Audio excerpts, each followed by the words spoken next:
જૂનાગઢ જિલ્લાના મેંદરડા તાલુકાના સાસણ ક્લસ્ટર હેઠળ આવેલી શ્રી ભગવતી આદિજાતિ આશ્રમ શાળાને લઈને આમ આદમી પાર્ટી દ્વારા ગંભીર આક્ષેપો કરવામાં આવ્યા છે। આપના પ્રદેશ ઉપાધ્યક્ષ યુવરાજસિંહ જાડેજાએ શાળામાં વિદ્યાર્થીઓના નામે તૈયાર કરવામાં આવેલા હોવાનું કહેવાતા એલસી પત્રક, હાજરી પત્રક તથા અન્ય રેકોર્ડની તપાસની માંગ કરી છે। પક્ષનો આક્ષેપ છે કે શાળાના દસ્તાવેજી અને ઓનલાઈન રેકોર્ડમાં દર્શાવતી વિદ્યાર્થીઓની સંખ્યા તથા સ્થળ પર વાસ્તવમાં હાજર વિદ્યાર્થીઓની સંખ્યા વચ્ચે તફાવત હોવાની શંકા છે। યુવરાજસિંહ જાડેજા સહિત આપના સ્થાનિક આગેવાનો હાજરીમાં ઉઠાવવામાં આવેલા સવાલોમાં સૌથી ગંભીર દાવો છે એવા વિદ્યાર્થીઓના નામ અંગે છે, જેમના અસ્તિત્વ અંગે જ પ્રશ્નો ઊભા કરવામાં આવ્યા છે।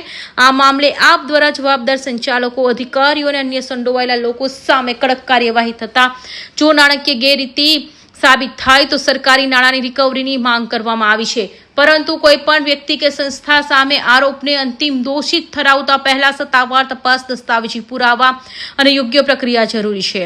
હાલ ઉપલબ્ધ જાહેર માહિતીની ભગવતી આદિજાતિ આશ્રમ શાળાઓના લગતા આપના ચોક્કસ આક્ષેપોની સ્વતંત્ર સરકારી તપાસનો અંતિમ અહેવાલ અથવા ગેરરીતિ સાબિત કરતો સત્તાવાર નિષ્કર્ષ મળી આવ્યો નથી।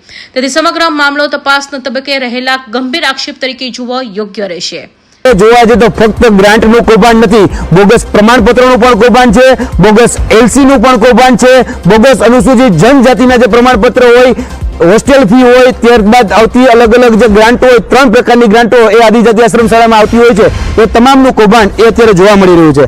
આની ઉપર અમે કડક તપાસની માંગણી કરીએ છીએ। તાત્કાલિક ધોરણે અમે અહીંથી સીધા ડીઓ કચેરી જવાના છીએ અને ડીઓ કચેરી ખાતે આ બધી જ બાબતો અમારી પાસે જે આવી છે એની રજૂઆત અમે કરવાના છીએ। અહીંના જે ટ્રસ્ટી છે મયુર રાવલ, એની જોડે અમે ટેલિફોનિક વાતચીત કરી છે અને આ બધા જ જે વર્ઝન જે છે એ વર્ઝન અમે ડીઓને કહેવાના છે કે તમે અત્યાર સુધી વિઝિટ લીધી તો એ વિઝિટમાં એક પણ બાળક હાજર નહોતું, તો અમારી વિઝિટ બુકમાં સાઇન બોલે છે, તો તમે કઈ રીતે આ વિઝિટ બુકની જે બધી જ પ્રમાણિત બાબતો છે એને તમે પ્રમાણિત કરી એનો જવાબ અમે ડીઓ પાસેથી લઈશું। રૂબરૂમાં અમને જે કંઈ પણ એના આધાર પુરાવાઓ આ બાબતે વિશેના રજૂ થયેલા છે એ બધી જ બાબતો ધ્યાને રાખી અને એમાં જે કોઈ પણ ચેનલ વાઇઝ જે લોકોની ભૂમિકા, જવાબદારી નક્કી થતી હશે તેના તરફ અમારા અહીંની જિલ્લા લેવલની આખી એક કમિટી રચી અને એ કમિટી દ્વારા આ સઘન ઊંડાણથી તપાસ થશે, તમામ આધારો તપાસાશે અને એમાં જે કંઈ પણ તથ્ય બહાર આવશે એ બધા ઉપર આખી ચેનલ વાઇઝ જ નિયમ અનુસારની ખાતાકીય કાર્યવાહી 100% કરવામાં આવશે।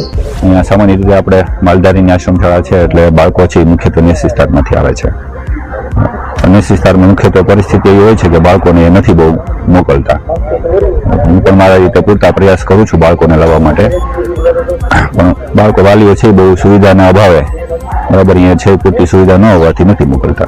આપનો આરોપ છે કે કેટલાક બાળકોના નામ શાળાના રેકોર્ડમાં નોંધાયેલા હોવા છતાં તેમની વાસ્તવિક હાજરી અને ઓળખ અંગે ચકાસણી જરૂરી છે। જોકે આ દાવાઓ હાલમાં રાજકીય પક્ષ દ્વારા કરવામાં આવેલા આક્ષેપો છે અને સંબંધિત સરકારી તપાસ અથવા સત્તાવાર દસ્તાવેજી નિષ્કર્ષ જાહેર થયા વિના તેને સાબિત હકીકત તરીકે ગણાવી શકશે નહીં।